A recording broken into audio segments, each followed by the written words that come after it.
What about these people that say, "Can't you just give me a price?" Steve was asking, what do you do when you get people who are to say, "Can you just give me a price?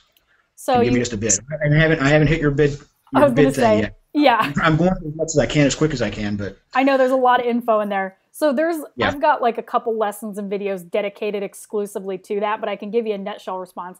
So are you talking, first of all, just for context purposes, are you talking about when you identify there's damage, you're talking about the claims process, and then they say, can you just give me a bid? Like, is that the context we're talking about?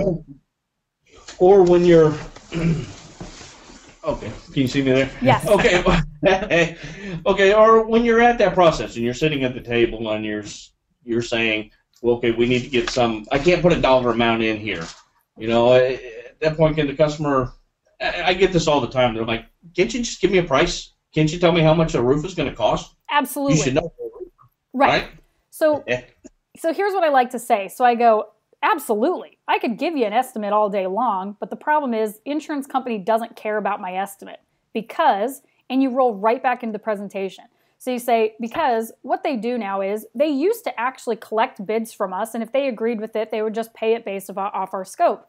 Unfortunately, nowadays in our market, we've got so much competition. There are contractors that charge an arm and a leg way higher than what everybody else charges. Then you've got, contractors who literally live out of their truck who charge half what everybody else charges. And then you have everybody in between. So it wasn't an efficient process to allow bidding anymore. So that's why they don't do it. So the insurance company, I'm still going to write my estimate, Mrs. Jones, because I'm going to know what I expect to have to be done as far as labor and materials for your house the way that I see it. So I'm still going to have that, but that's why it's so important that I meet with the adjuster because the adjuster is going to be putting together his scope as well.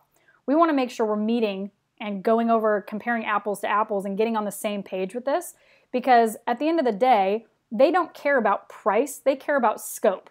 So unfortunately, an insurance company might come out and I might charge $350 a square for a roof, but the insurance scope might come out to be $320 a square. They don't they don't negotiate with price anymore. They don't care that I've got a certain price that we charge as a company. They use a software that determines fair market value for a given area. So when it's an insurance claim, that's why I always say, as long as we can do the job for the amount that the insurance company is going to allow, then we'll just do it as long as we're not going to lose money on it.